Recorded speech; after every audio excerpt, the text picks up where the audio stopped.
তোমাদের আপনারা জানেন যে ইতিমধ্যে কিন্তু ভোট ঘোষণা ইতিমধ্যে শুরু হয়ে গেছে এবং বিভিন্ন নিউজ চ্যানেলে ভোটের আপডেট কিন্তু দেওয়া শুরু হয়ে গেছে যে কারা এগিয়ে আছে কারা পিছিয়ে আছে। এবার সর্বশেষ সঠিক আপডেটটা আপনি কিভাবে চেক করবেন, কারণ বর্তমানে নিউজ চ্যানেলে দেখাচ্ছে যে কারা বর্তমানে এগিয়ে আছে কারা পিছিয়ে আছে। তো সেক্ষেত্রে সর্বশেষ সঠিক আপডেট পাওয়ার জন্য বর্তমানে গভর্নমেন্টের তরফ থেকে নতুন একটি পোর্টাল কিন্তু চালু করা হয়েছে।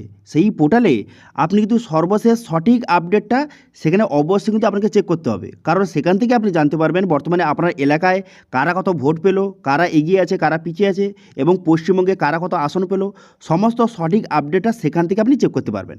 কীভাবে চেক করবেন তার step by step live process কিন্তু আপনি দেখিয়ে দেবো। সেই জন্য ভিডিওটা প্রথম থেকে শেষ পর্যন্ত অবশ্যই দেখবেন মনোযোগ সহকারে এবং আমাদের চ্যানেলে প্রথমবার ভিজিট করে থাকলে আমাদের চ্যানেলটিকে অবশ্যই সাবস্ক্রাইব করে রাখবেন। তো চলুন আজকে ভিডিওটা শুরু করা যাক। তো প্রথমে গুগলে আসবেন, গুগলে আসার পর এখানে লিখবেন যে রেজাল্ট ইসিআই লিখে সার্চ করবেন। করে দেওয়ার পর এই যে result.eci.gov.in এই অফিসের অফিসে চলে আসবেন। এই লিঙ্ক ভিডিও ডেসক্রিপশনে প্রোভাইড করে দিয়েছি, সেখান থেকে আপনি ডাইরেক্ট এখানে চলে আসবেন। চলে আসার পর এখানে দেখতে পাচ্ছেন বর্তমানে কিন্তু লেখা রয়েছে কাউন্টিং ইন প্রোগ্রেস। বর্তমানে কিন্তু কাউন্টিং চলছে। বর্তমানে 294টা এখানে আসনে বর্তমানে কাউন্টিং ইতিমধ্যে শুরু হয়ে গেছে। এবার কাউন্টিং শেষ হওয়ার পর এখান থেকে সঠিক আপডেটটা কিন্তু এখান থেকে অবশ্যই সবাই একবার চেক করে নেবেন। আপনারা জানেন যে বর্তমানে কিন্তু বিভিন্ন নিউজ চ্যানেলে দেখাচ্ছে যে কারা এগিয়ে আছে কারা পিছিয়ে আছে দেখাচ্ছে।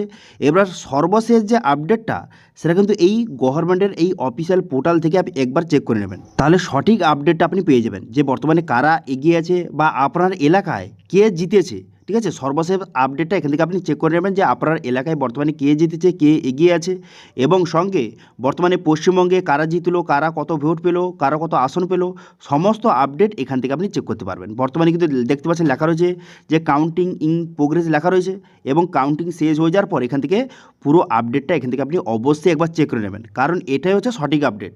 কারণ এর গভর্নমেন্টের অফিসের সেই জন্য সঠিক আপডেট পাওয়ার জন্য এখানে অবশ্যই কিন্তু একবার চেক করে নেবেন। ঠিক আছে, তো এটি ছিল ছোট্ট একটি আপডেট। ভিডিও ভালো থাকলে ভিডিওকে লাইক করবেন এবং ভিডিও কিন্তু বন্ধুর সঙ্গে শেয়ার করে দেবেন এবং আমাদের চ্যানেলে প্রথমবার ভিজিট করে থাকলে আমাদের চ্যানেলটিকে সাবস্ক্রাইব করে রাখুন এবং পাশে থেকে বেল আইকনটিকে অবশ্যই প্রেস করে রাখুন। আজকে ভিডিওটা এই পর্যন্ত দেখা হচ্ছে নেক্সট ভিডিওতে। Thank you.